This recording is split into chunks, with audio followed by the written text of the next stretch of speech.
నమస్తే, welcome to our channel. నేను మెస్సిరి. నిన్నగాక మొన్న తెలంగాణ ముఖ్యమంత్రి రేవంత్ రెడ్డి గారు చంద్రబాబు నాయుడిని కలిశారని చెప్పేసి వార్తలు వస్తున్నాయి. అయితే ఇందులో ఎంతవరకు వాస్తవం ఉంది? నిజంగానే వాళ్ళిద్దరు కలిశారా? కలిస్తే అసలు ఏం చర్చించుకున్నారు? అసలు కలిశారని చెప్పి లేకపోతే ఒక అపోహమైన వార్తని బయటికి తీసుకొచ్చారా? సో ఈ అంశాన్ని మనకి వివరించడానికి మనతో పాటు ఉన్నారు TDP official spokesperson Suryadevara Latha గారు. నమస్కారం మేడం. నమస్తే మేడం, ఇప్పుడు చూస్తున్నట్టయితే తెలంగాణ ముఖ్యమంత్రి రేవంత్ రెడ్డి గారు చంద్రబాబు నాయుడు గారిని కలిశారు అని చెప్పేసి వార్తలు వస్తున్నాయి. అది కూడా విమానాశ్రయంలో కలిశారని చెప్పేసి వార్తలు వస్తున్నాయి. అసలు నిజంగానే కలిసి ఉంటారా? ఇందులో వాస్తవం ఉందంటారా? ఖచ్చితంగా ఇవన్నీ అపోహలు సృష్టించడం గతంలో కూడా ఇదేలాంటి అపోహ ఇక్కడ తెలంగాణలోని కేసీఆర్ గారు సృష్టించడం జరిగింది.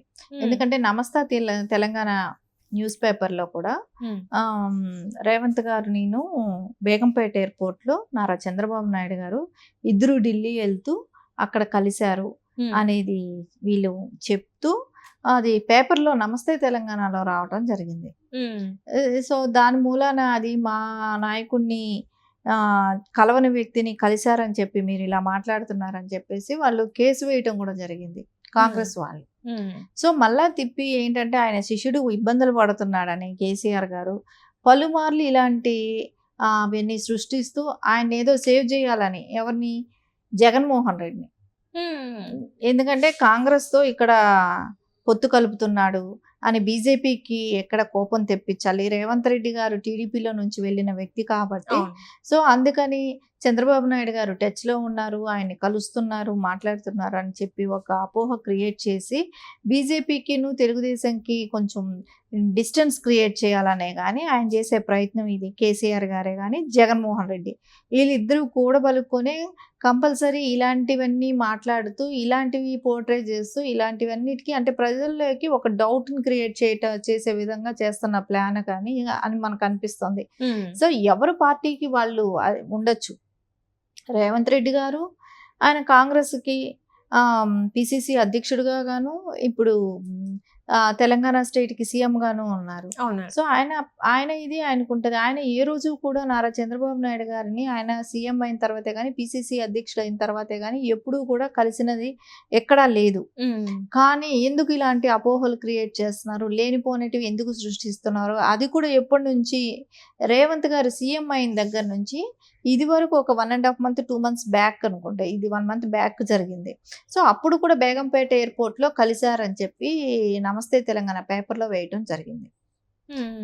అప్పుడు కూడా ఖండించడం జరిగింది. అది కాంగ్రెస్ వాళ్ళే ఖండించారు. సో మా నాయకుడి మీద తప్పుడు ప్రచారం చేస్తున్నారు కాబట్టి అని కేసు ఫైల్ చేశారు. సో మళ్ళీ అదే చేస్తున్నారు. అంటే చూడండి వాళ్ళు ఎంతకైనా తెగిస్తారనే దానికి ఒక ఉదాహరణ అనిపిస్తుంది. ఎందుకంటే కేసు వేసిన తర్వాత కూడా మళ్ళీ వాళ్ళు ఇలాంటి పనులు చేస్తున్నారంటే జగన్మోహన్ రెడ్డికి ఏదో బెనిఫిట్ చేయాలనే ఉద్దేశంతోనే కేసీఆర్ ఈ పనులన్నీ చేస్తున్నారు. అంటే దీనివల్ల ఇప్పుడు వీళ్ళిద్దరు కలిస్తే జగన్మోహన్ రెడ్డికి వచ్చే నష్టం ఏంది, లాభం ఏంది? అసలు కేసీఆర్ ఎందుకు ఇందులో ఇన్వాల్వ్ అవుతున్నారు మేడం? అసలు కేసీఆర్ ఎప్పుడు కూడా తెలుగుదేశానికి అగెనిస్ట్ గానే ఆయన చూస్తా వచ్చాడు. ఎందుకంటే తెలుగుదేశంలోనూ మూలాలు ఆయనకి స్టార్టింగ్ తెలుగుదేశంలో నుంచే. కానీ ఒకే చోట ఒక 2 ప్రాంతీయ పార్టీలు ఉండకూడదు అనుకున్నాడు. తెలుగుదేశాన్ని తెలంగాణలో తొక్కేయాలనుకున్నాడు, నిర్వీర్యం చేయాలనుకున్నాడు. దానికి ఆలోచన విధంగానే ఇక్కడ నుంచి ఎమ్మెల్యేలు తీసుకోవటమే కానివ్వండి, నారా చంద్రబాబు నాయుడు గారికి తెలుగుదేశంకి ఎక్కడా భవిష్యత్తు ఉండకూడదు అనే ఒక ఆలోచనతోనే కుట్రపూరిత రాజకీయాలు చేసి లాస్ట్ టైం ఎలక్షన్కి కూడా అంటే 2019లో జరిగిన ఎలక్షన్కి ఆంధ్రాకి మనీ తరలించటమే కానివ్వండి, జగన్మోహన్ రెడ్డికి ఫైనాన్షియల్గా కూడా సపోర్ట్ చేశాడు. అది బహిరంగంగా కూడా ఏం చెప్పాడు, నేను రిటర్న్ గిఫ్ట్ ఇచ్చానని చెప్పాడు. అది అందరం కూడా విన్నాం. రిటర్న్ గిఫ్ట్ ఇచ్చాను నేను నారా చంద్రబాబు నాయుడుకి అన్నాడు. సరే ఇక్కడ ఆయన రాకూడదు అనటానికి కండిషన్ పెట్టడానికి ఈయనెవరు? కేసీఆర్ గారు ఎవరు? అంటే తెలుగుదేశం పార్టీ తెలంగాణలో ఉండకూడదనా ఈయన ఇది? అంటే తెలంగాణలో తెలుగుదేశం పార్టీ ఉంది కాబట్టి ఆ రోజు నారా చంద్రబాబు నాయుడు గారు ప్రచారానికి వచ్చారు. సో ఖచ్చితంగా వచ్చే అవకాశం అయితే ఉంటుంది కదా. సో అంటే ఈయన కేసీఆర్ గారు సీఎంగా ఉన్నారు కాబట్టి వేరే పార్టీలు ఎవరైనా ప్రచారానికి వస్తే మీరు ఇంకొక రాష్ట్రంలో మీరు పోటీ చేస్తుంటే మేము మిమ్మల్ని అక్కడ అనగదొక్కుతామనే సంకేతం ఇచ్చాడు. సో అదే విధంగా సంకేతం ఇస్తూ వాళ్ళకి ఫైనాన్షియల్గానే కానివ్వండి అండగా ఉంటూ ఇక్కడి నుంచి వెళ్ళి అక్కడ దొంగ ఓట్లు వేయించడమే కానివ్వండి ఇలాంటివన్నీ కూడా చేయించారు.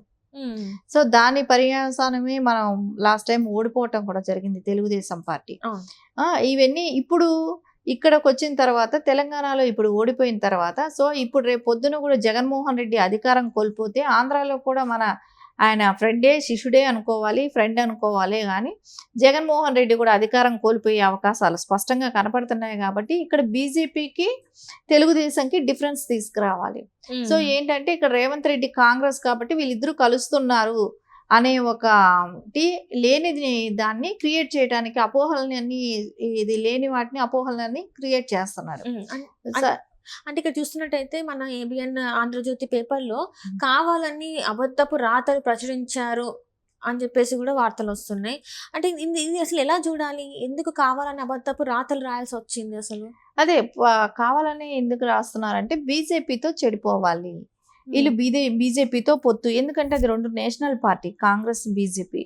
సో కాంగ్రెస్ బీజేపీ అనేది నేషనల్గా ఉండటంతో సో ఇక్కడ కాంగ్రెస్ పిసిసి అధ్యక్షుడే కానివ్వండి, కాంగ్రెస్ సీఎంనే కానివ్వండి, తరచూ నారా చంద్రబాబు నాయుడు గారు కలుస్తున్నారనే ఒక అపోహని క్రియేట్ చేస్తూ లేనిది ఉన్నట్టు క్రియేట్ చేస్తూ ఇది లేని అంటే ఒక పొత్తులో ఉన్నప్పుడు సో అలాంటి కలవకూడదు. కాబట్టి అలా కలవకుండా ఉన్నా కూడా వీళ్ళు కలిశారనేది ఒక భ్రమ కల్పిస్తున్నారు. సో దీన్ని ఎలాగైనా మనం నమ్మించాలనే ప్రయత్నం కూడా చేస్తున్నారు. సో నమ్మించాలని ప్రయత్నించినా ఏ టైం ఎక్కడెక్కడ ఉంటారు ఏంటనేది మొత్తం, ఎందుకంటే ఆయనకి జెడ్+ సెక్యూరిటీ ఉంటుంది. కాబట్టి నారా చంద్రబాబు నాయుడు గారు ఎవరిని ఎప్పుడు ఎక్కడ కలిసినా కూడా మొత్తం సెంట్రల్ రిపోర్ట్ ఉంటుంది. సో అలాంటప్పుడు ఈయనకి ఆ మాత్రం అవగాహన లేదా? 10 సంవత్సరాలు సీఎంగా చేసిన కేసీఆర్కే కానీ జగన్మోహన్ రెడ్డికే కానీ అవగాహన లేదా ఎప్పుడు ఎవరిని కలుస్తున్నారనేది? సో ఏం లేదు, ఇది మొత్తం ప్రజల్లో ఒక డిస్టర్బెన్స్ క్రియేట్ చేయటం. సో ఏంటంటే ఇప్పుడు వాళ్ళ క్యాడర్ కూడా ఉంటుంది, బీజేపీ క్యాడర్ కూడా. సో నారా చంద్రబాబు నాయుడు గారు రేవంత్ రెడ్డి గారిని కలిశారా అనే ఒక వాళ్ళ క్యాడర్లో కూడా ఒక డౌట్ క్రియేట్ చేయటం, ఇట్లాంటివి చేయడానికి చేస్తున్న ప్రయత్నాలుగానే మనకు కనపడుతున్నాయి.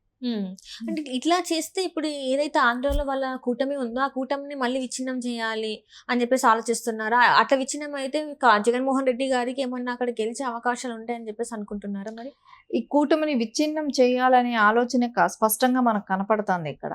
ఎందుకంటే ఇప్పుడు కూటమి మూలాన కొంచెం party Telugu Desam party already Nara Chandrababu Naidu గారిని అరెస్ట్ చేసిన విధానమే కానివ్వండి, తెలుగుదేశం పార్టీలో యువగలం పాదయాత్ర లోకేష్ గారు చేసిన విధానమే కానివ్వండి, బాబు గారు ఈ గత 5 సంవత్సరాల ముందు ఆయన చేసిన డెవలపే కానివ్వండి, జగన్మోహన్ రెడ్డి వచ్చిన తర్వాత ఏపీ ఎంత ఏ రకమైన అభివృద్ధి చెందకపోవటమే కానివ్వండి, ఇవన్నీ తీసుకున్నప్పుడు ఖచ్చితంగా తెలుగుదేశం పార్టీకి మెజారిటీ వచ్చే అవకాశం ఉంది. సో దాంతో కూడా బీజేపీ కలిసి రావటమే కానివ్వండి, జనసేన పార్టీ కలిసి రావటమే కానివ్వండి, ఈ 3 కూటమి కాంబినేషనే కానివ్వండి, ఇవి మెజారిటీతో గెలిచే అవకాశాలు కనపడుతున్నాయని, దీన్ని ఎలాగైనా విచ్ఛిన్నం చేయాలనే కుట్రతో ఆలోచనతో ఉంటూ ఈ పని చేస్తున్నాడు జగన్మోహన్ రెడ్డి, కేసీఆర్. వీళ్ళు ఎలాగో దోస్తులైనా అవ్వచ్చు, గురు శిష్యుల బంధమైనా అవ్వచ్చు, ఒకరి చోట ఒకళ్ళు సీఎంగా ఉంటే ఇంకో చోట మనకు వెసులుబాటు ఉంటుంది కదా అనే ఒక ఆలోచనతో సో ఎలాగో ఇక్కడ గవర్నమెంట్ పోయింది, సో ఇప్పుడు రేపు పొద్దున అక్కడ మనకు గవర్నమెంట్ పోకుండా ఆ జగన్మోహన్ రెడ్డిని ఉంచేటట్టు ఇలా మన వల్ల అయిన కుట్రపూరిత ఆలోచనలు మనం చేద్దాం అనే ప్రయత్నంలోనే కేసీఆర్ గారు కూడా చేస్తున్నారు. రైట్.